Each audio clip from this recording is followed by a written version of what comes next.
नमस्कार बच्चों, हम आज इस वीडियो में पत्र लेखन, इसका अर्थ, महत्व और औपचारिक पत्रों के प्रारूप और उसके साथ उनके कुछ उदाहरणों को पर चर्चा करेंगे। पत्र लेखन।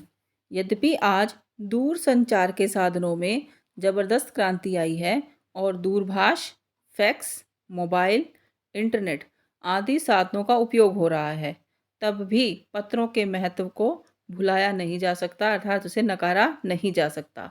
आज भी समाज के विभिन्न वर्ग अपने प्रियजनों, माता-पिता तथा सगे संबंधियों से संपर्क करने के लिए पत्रों का ही सहारा लेते हैं। इसी के साथ विभिन्न कार्यालयों, संस्थाओं आदि में जो कार्यालयिक कार्यवाही होती है, वह पत्रों के माध्यम से ही संचालित होती है। अर्थात विभिन्न कार्यालयों में, संस्थाओं में जो वहाँ के कार्य होते हैं, वो पत्रों के माध्यम से ही हो रहे हैं। इस प्रकार पत्र लेखन की उपयोगिता और आवश्यकता सर्वमान्य है। विद्यार्थियों के पास यह प्रश्न पत्र में पत्र लेखन 5 अंक का निर्धारित किया जाता है। तो पत्र लेखन में निर्धारित जो आंतरिक अंग हैं, उसका विभाजन किस तरह से किया जाता है। जो 5 अंक हमें प्राप्त करने, इसमें सबसे पहले प्रारंभ और जो अंत की औपचारिकताएं हैं, अर्थात जो नियम हैं, उन दोनों का ध्यान रखते हुए लिखा जाता है, तो 2 अंक प्राप्त होते हैं। इसके बाद विषय वस्तु अर्थात जो उसके छोटे छोटे अनुच्छेदों में हम अपनी बात कहते हैं, समस्या कहते हैं, उसका सुझाव देते हैं या अपनी प्रार्थना करते हैं, वो पूरी तरह से लिखने पर, पूरी बात लिखने पर, विषय वस्तु पूरा लिखने पर वहाँ पर हमें 2 अंक प्राप्त होते हैं। और भाषा शुद्धता का ध्यान रखते हुए 1 अंक निर्धारित किया जाता है, अर्थात कि उसमें कोई भी त्रुटि न हो, तो पूरा का पूरा 1 अंक मिल जाता है। यदि कोई भी त्रुटि रह जाए तो वहाँ पर अंक कटने की संभावना बन जाती है। तो ऐसे में अंक न कटे तो हमें अपनी भाषा की शुद्धता पर पूरा ध्यान देना चाहिए। इन्हीं बातों का ध्यान रखते हुए हम 5 में से 5 अंक प्राप्त कर सकते हैं। हमने पिछली वीडियो में पढ़ा था कि पत्रों के 2 प्रकार होते हैं। कौन कौन से? औपचारिक पत्र और अनौपचारिक पत्र। हम अपने आज के वीडियो में सबसे पहले औपचारिक पत्रों के बारे में पढ़ेंगे, उसके प्रारूप के बारे में पढ़ेंगे और उसके कुछ उदाहरणों को शामिल करते हुए इस पर गंभीरता से चर्चा करेंगे। औपचारिक पत्र। ये पत्र उन लोगों को लिखे जाते हैं जिनके साथ हमारा कोई निजी परिचय नहीं होता। हम उनके साथ कोई जानकारी नहीं रखते। अगर यदि होता है तो उसमें व्यक्तित्व लगाव और आत्मिकता गौण रहती है। इसमें औपचारिकता और कथ्य संदेश ही मुख्य होता है। इसमें तथ्यों और सूचनाओं, कहाँ तथ्यों और सूचनाओं पर ही अधिक महत्व दिया जाता है। अनावश्यक बातों के लिए इसमें कोई स्थान नहीं होता। औपचारिक पत्रों के अंतर्गत कौन से पत्र आते हैं? देखिए, आवेदन पत्र या प्रार्थना पत्र। ये किन्हें लिखे जाते हैं? प्रधानाचार्य, कंपनी, फर्म, व्यवस्थापक, संचालक, शाखा के प्रबंधक, किसी दुकान को। दूसरे, व्यावसायिक पत्र। ये किन्हें लिखे जाते हैं? पुस्तक विक्रेता, बैंक मैनेजर या अन्य व्यापारी को। इसके बाद आता है शिकायती पत्र। शिकायती पत्र स्वास्थ्य अधिकारी, संपादक, डाकपाल, रेलवे अधीक्षक, प्रबंधक, अध्यक्ष, मंत्री आदि को पत्र लिखे जाते हैं जिनमें आपको किसी भी कर्मी या किसी अधिकारी की कोई शिकायत करनी है, तो हम अपनी पत्र के माध्यम से उन्हें शिकायत कर सकते हैं। औपचारिक और अनौपचारिक पत्रों को एक विशिष्ट प्रकार के ढांचे में रखकर लिखा जाता है या प्रस्तुत किया जाता है। और सभी के विद्यार्थियों के लिए एक महत्वपूर्ण बात यह है कि जब भी हम परीक्षा में परीक्षार्थी अपनी पत्र को लिख रहे हैं, तो उसमें क्या होता है कि परीक्षार्थी को अपनी पहचान बताने की अनुमति नहीं होती। अतः पत्र लिखते समय यदि किसी पत्र लेखक के विषय में कोई सूचना नहीं दी गई है, तो भेजने वाले के पते के स्थान पर परीक्षा भवन लिखा जाए, अन्यथा दी गई सूचना का प्रयोग करें। आइए अब हम औपचारिक पत्र के प्रारूप की जानकारी प्राप्त करते हैं। अगर इस प्रारूप या ढांचे के हिसाब से के के अंतर्गत हम पत्र को लिखेंगे तो हमारे से कोई भी त्रुटि नहीं होगी। सबसे पहले प्रेषक का पता या पत्र भेजने वाले का पता। हमने वहाँ पर बात की थी पीछे कि परीक्षा भवन विद्यार्थी के लिए लिखना ज़रूरी है कि वो जब उसकी कोई सूचना नहीं दी गई, तो लेखक के लिए कोई सूचना नहीं दी गई तो हमें क्या लिखना है, परीक्षा भवन। तो सबसे पहले हम परीक्षा भवन क ख ग, क्योंकि पहचान तो हमने अपनी बतानी नहीं है उसमें, तो परीक्षा भवन क ख ग और उसके बाद दिनांक, या इसके बीच में अगर हमने इसको पूर्ण रूप से लिखना है तो अगर हमें पता दिया गया है, मान लो कि 25 धोबी स्ट्रीट क ख नगर और उसके बाद उस शहर का नाम, इस तरह से, तो हम यहाँ पर उसे पूर्ण रूप से लिखेंगे। और इसके बाद मुख्य बात यह है कि जिस भी दिन आप उस पत्र को लिख रहे हैं उसकी दिनांक लिखना ज़रूरी है। इसके बाद आता है, जब हम इसे पहले पूरा कर लेंगे प्रेषक के और दिनांक तक, प्रेषक के पता से लेकर के दिनांक तक हम इसे पूरा कर लेंगे, तब बारी आती है प्राप्तकर्ता या प्रेषिती के पद या पते के बारे में। तो जो प्राप्त करने वाला है उसके लिए हम लिखेंगे सेवा में उसका जो भी पद है, जैसे सेवा में प्रधानाचार्य जी, और उसके बाद उसका पता कि क ख ग विद्यालय नई दिल्ली। यहाँ ये हो गया किसका पता, प्रेषिती का, अर्थात जो पत्र प्राप्त कर रहा है। इसके बाद विषय लिखना अनिवार्य है। विषय क्यों लिखना अनिवार्य है कि किसी भी कार्यालय में, दफ्तर में अब अधिकारी के पास इतना समय नहीं है कि वो पूरा पत्र पढ़ेगा। उन पत्रों को पहले पढ़ा जाता है जिनके ऊपर विषय लिखा हुआ होता है। विषय को पढ़ते ही पत्र के पूरा का पूरा भी समझ में आ जाता है कि ये इसने पत्र लिखा है और इसके पत्र का विषय क्या है। इसके विषय लिख देने के बाद हमने क्या लिखना है, संबोधन, मान्यवर, महोदया, श्रीमान जी, महोदय, माननीय आदि इन चीज़ों को लिखने के बाद हमारी बारी आती है अब विषय वस्तु की। विषय वस्तु कैसी होनी चाहिए, विषय वस्तु पूर्ण होनी चाहिए, छोटे छोटे अनुच्छेदों में लिखनी है। विषय वस्तु होती क्या है, जो हम अपनी बात बताना चाहते हैं, जो पत्र का विषय है पूरा का पूरा, उसे लिखना चाहिए। विषय वस्तु आवश्यकता अनुसार छोटे छोटे अनुच्छेदों में ही लिखनी चाहिए।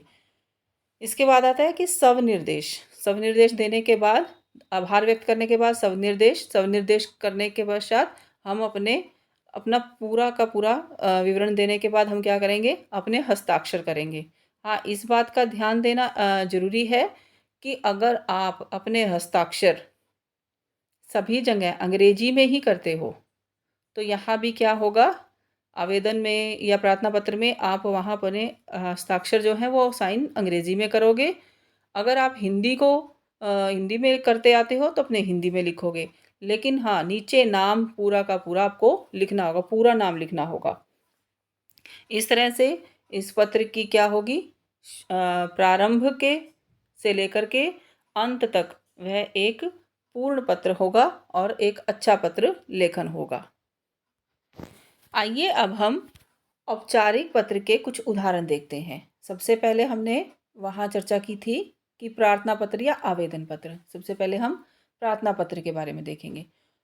तो जो भी 2 या 3 महीने परीक्षा से पहले प्रचलित विषय होता है, उस विषय पर ही परीक्षा में अपनी अभिव्यक्ति के लिए, लिखित अभिव्यक्ति के लिए पत्र दिया जाता है, वो विषय को शामिल किया जाता है। तो कोरोना वायरस से संक्रमित होने के कारण प्रधानाचार्य को 14 दिन के चिकित्सीय अवकाश, रुग्ण अवकाश के लिए प्रार्थना पत्र लिखिए। यदि हमारे पास परीक्षा में या प्रश्न पत्र में दिया गया प्रधानाचार्य को, तो हमने जहाँ प्रेषिती का पद का नाम लिखना है तो वहाँ हमने प्रधानाचार्य लिखना है। यहाँ यदि प्रधानाचार्य दिया गया होता तो वहाँ भी हम प्रधानाचार्य करेंगे, और संबोधन में चार्य है तो ऊपर तो फिर हम महोदय लिखेंगे, अगर प्रधानाचार्य है तो महोदय लिखेंगे। तो हमारे पास प्रश्न के अंदर से ही क्या है, विषय भी बन जाता है और यहीं से हमारे पास उस प्रेषिती का पता भी लगभग बन जाता है।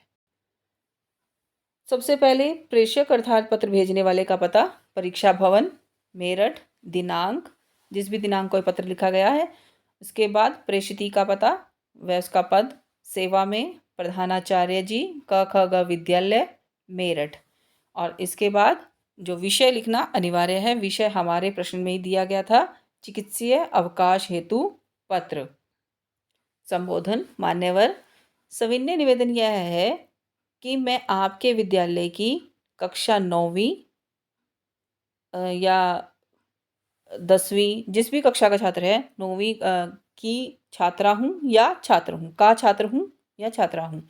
मैं कोरोना वायरस से संक्रमित हो गया हूँ या हो गई हूँ।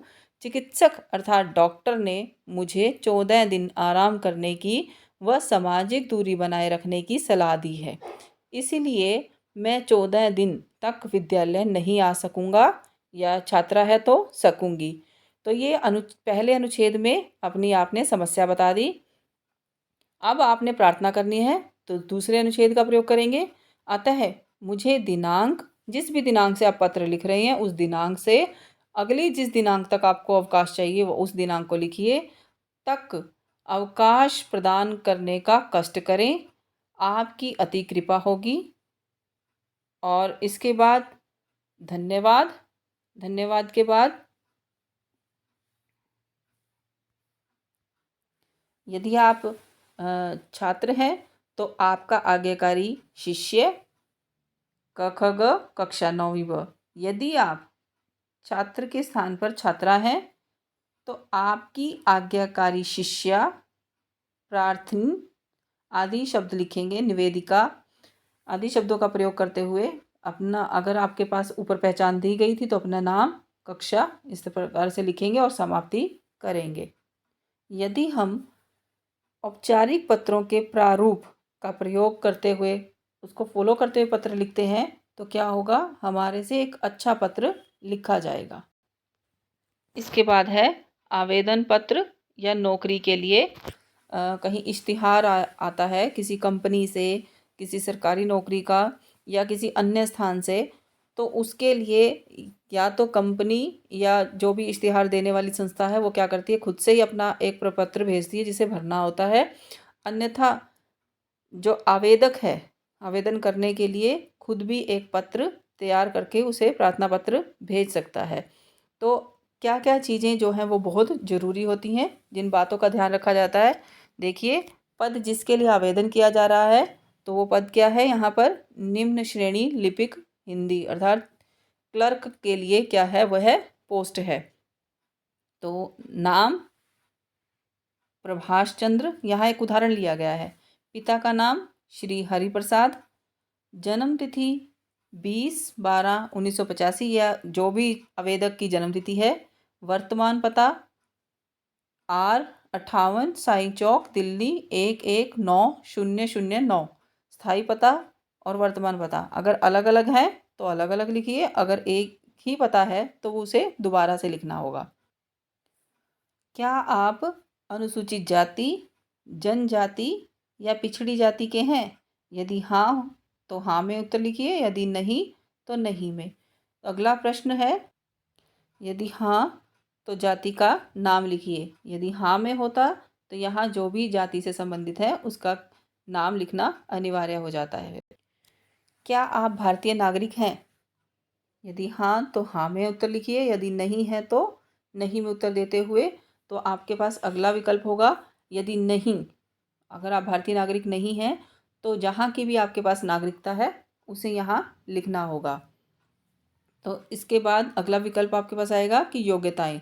योग्यताएं में क्या है, आपको ये पहले ही पूरा अपना जो भी आपके पास योग्यता है, जो भी आपके पास शैक्षणिक योग्यता है उसे उसका ब्यौरा पहले ही आपने अपने पास लिख करके रखना होगा, जिससे क्या होगा, आपको बड़ी सरलता रहेगी उसे लिखते हुए उसमें।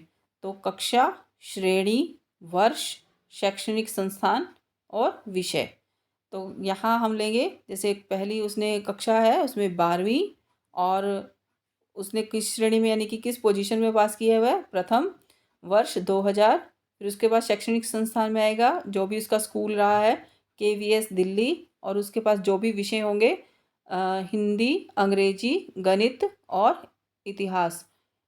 इस प्रकार ये जो पूरी की पूरी योग्यताएं, इनसे ज़्यादा भी हो सकती हैं, तो पूरी की पूरी योग्यताओं का विवरण पहले ही तैयार करके रखें और उसे उसी बॉक्स में उसी विकल्प के नीचे ही डालते चले जाएं। शैक्षणिक या योग्यताओं का ब्यौरा देने के बाद यह प्रमाणित करना अनिवार्य होता है। देखिए इसे हम कैसे लिखेंगे कि मैं प्रमाणित करता हूँ कि आवेदित पद के लिए निर्धारित योग्यताएं मुझ में है। जो मैंने ऊपर सारी योग्यताएं दी हैं और या फिर जो भी इश्तिहार में दी गई हैं कि इस पद के लिए योग्यताएं अनिवार्य हैं, निर्धारित की गई हैं, वो योग्यताएं मुझ में हैं। जो सूचनाएं इस आवेदन पत्र में मैंने दी हैं वे सही हैं।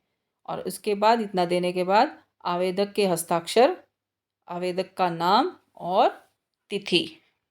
यह था आवेदन पत्र लिखते हुए उसका एक प्रारूप। इसमें आप इसकी शुरुआत कैसे करेंगे, जहाँ तक आपने संबोधन कर लिया उसके बाद आप लिखोगे कि मुझे समाचार पत्र के माध्यम से या किसी और दूरसंचार के माध्यम से मुझे आपके यहाँ की जो पोस्ट वेकेंट है या रिक्त है पद के लिए स्थान, उसकी जानकारी मुझे प्राप्त हुई। मैं इसे अब मानता हूँ कि मेरे पास ये सभी योग्यताएं हैं। ये योग्यताएं देने के बाद आप ये सब अंत में लिख करके अपने पत्र को भेज सकते हैं, एक अच्छा पत्र लिख सकते हैं। प्रार्थना पत्र, आवेदन पत्र, दो रूप हमने औपचारिक पत्रों के पढ़ लिए, समझ लिए। अब आता है व्यावसायिक पत्र। व्यावसायिक पत्र का एक उदाहरण देखिए। अब क्या है कि इस प्रश्न में हमें एक पहचान दी गई है लेखक के लिए। तो आप रमेश कुमार 28 धोबी स्ट्रीट, विजयनगर, चेन्नई के निवासी हैं। आपको ये पता दिया गया है कि आप इस पते पर रहते हैं। आप पुस्तकें मंगवाने के लिए पुस्तक विक्रेता को एक पत्र लिखिए। तो सबसे पहले लेखक लेखक यानी कि प्रेषक 28 धोबी स्ट्रीट, विजयनगर, चेन्नई। दिनांक, ये हो गया प्रेषक अर्थात पत्र भेजने वाले का पता। इसके बाद हम लिखेंगे प्रेषिती अर्थात पत्र प्राप्त करने वाले का पद, पता और उसका ब्यौरा। सेवा में व्यवस्थापक महोदय, new Saraswati house, India private limited, दूसरी मंजिल, MGM tower, 19 Ansari road, Daryaganj, नई दिल्ली 110002। देखिए अब हमने 28 धोबी स्ट्रीट और दिनांक तक यहाँ से लेकर के जो हमें पता दिया गया था यानी कि पत्र भेजने वाले का, वो हमने लिखा। और इसके बाद हमने यहाँ से लेकर के और यहाँ तक जो हमने किसका पता लिखा, प्रेषिती का। इसके बाद हमारे पास मुख्य बात विषय। विषय जो है हमारे पास हमारे प्रश्न में दिया गया है डाक द्वारा पुस्तकें मंगाना। विषय लिखने के बाद संबोधन, माननीय महोदय, कृपया निम्नलिखित पुस्तकें अविलंब अर्थात बिना देरी के VPP द्वारा उचित कमीशन काट कर भिजवा दीजिए। पुस्तकें भेजते समय ध्यान रखें कि पुस्तकों की जिल्द और ऊपरी रखरखाव ताजगी लिए हुए हो, अर्थात कि वह बुक्स जो भी किताबें हैं वह ताज़ी दिखती हो अर्थात वे फ्रेश दिखती हो, पुरानी किताबें न हो। देखिए कि कृपया निम्नलिखित जो नीचे किताबें दी गई हैं उन किताबों को अविलंब अर्थात कि बिना देरी के VPP द्वारा यानी कि यह एक डाक सुविधा है उसके द्वारा कमीशन काट कर भिजवा दें। सारी बात आपने बता दी इसमें। और इसके बाद आपने वो भी बता दिया कि सुझाव क्या है कि इस चीज़ का ध्यान रखना है कि जो किताबों की जिल्द है और ऊपरी रखरखाव है वह साफ़ सुथरा हो तथा पुस्तकें नवीनतम संस्करण की ही हो अर्थात वह लेटेस्ट किताबें हों, एडिशन की हों। 50 रुपये मनी आर्डर द्वारा अग्रिम राशि के रूप में अलग से भेजे जा रहे हैं। अग्रिम राशि अर्थात एडवांस, उसके लिए जो पहले ही पैसे भेजे जा रहे हैं वह उस चीज़ का ध्यान रखें कि आपको उसका मनी ऑर्डर प्राप्त हो जाए। पुस्तकों का विवरण इसके बाद हमें देना जरूरी है कि हमने कौन कौन सी उनसे किताबें मंगवानी है। हिंदी व्याकरण भाग 7, इसकी कितनी प्रतियां चाहिए, 12। हिंदी व्याकरण भाग 8, इसकी प्रतियां भी चाहिए 12। हिंदी व्याकरण भाग 9, प्रतियां 12। हिंदी व्याकरण भाग 10 प्रत्यय 12 ये पूरा का पूरा विवरण देना होगा। इसके अलावा भी अगर आप कोई और किताबें मंगवा रहे हैं तो उसका पूरा नीचे विवरण देना होगा। और इसके बाद धन्यवाद सहित लिखते हुए भवदीय, यहाँ हम आपका आज्ञाकारी पुत्र या आज्ञाकारी शिष्य या शिष्या नहीं लिखेंगे। हम यहाँ पर भवदीय लिखेंगे और अपना नाम, क्योंकि ऊपर हमने हमारा नाम दिया गया था रमेश कुमार। इसे लिखते हुए हम क्या करेंगे, अपने पत्र की समाप्ति कर देंगे। व्यवसायिक पत्र की जानकारी प्राप्त करने के बाद अब हम शिकायती पत्र कैसे लिखते हैं उसके ऊपर चर्चा करेंगे।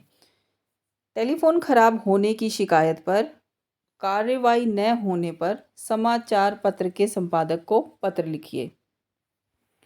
यहाँ शब्द दिया गया है कार्यवाही और एक शब्द होता है कार्यवाही। दोनों में क्या होता है, अंतर होता है। कार्यवाही शब्द का अर्थ होता है एक्शन को और कार्यवाही शब्द का अर्थ होता है प्रोसीडिंग। यानी कि जैसे हम एक एग्जाम्पल से लेंगे, एक उदाहरण से लेंगे इसे समझने के लिए, कि संसद या विधानसभा के सदनों में जो कामकाज हुआ उसे कार्यवाही कहते हैं, और सरकार ने जो कदम उठाए, किसी मामले में जो एक्शन लिया, उसे कार्यवाही कहते हैं। तो हम यहाँ पर हम समझ गए कि टेलीफोन खराब होने की शिकायत पर कोई कार्रवाई मतलब कि कोई काम न होने पर समाचार पत्र के संपादक को पत्र लिखना है। समाचार संपादक के पत्र को पत्र में क्या लिखना है कि हमारा जो है वो टेलीफोन ख़राब है और उसकी जो शिकायत की गई है उसके ऊपर भी कोई भी काम नहीं हुआ है। तो वो आपके पत्र के माध्यम से जो अधिकारियों तक हमने अपनी शिकायत पहुंचानी है। तो सबसे पहले प्रेषक अर्थात पत्र भेजने वाले का पता परीक्षा भवन क ख ग विद्यालय मेरठ और इसके साथ ही दिनांक। यहाँ तक क्या हो गया, भेजने वाले का पता। अब हमने पत्र भेजना किसको है, समाचार पत्र के संपादक को, यानी कि प्राप्त किसने करना है, समाचार पत्र के संपादक को। तो इस प्रेषिती का क्या करना है, हमने पद और उसका स्थान, जो भी उसका पता है हमने उसे लिखना है। सेवा में संपादक महोदय या संपादक हिंदुस्तान गढ़ रोड मेरठ। यहाँ तक क्या हो गया हमारा प्रेषिती। इसके बाद विषय क्या है, ये हमारा क्या किया गया है, प्रश्न में ही दिया गया है, टेलीफोन की खराबी की शिकायत पर कार्रवाई न होने पर के विषय में पत्र। विषय लिख देने के बाद हम इसका संबोधन करेंगे।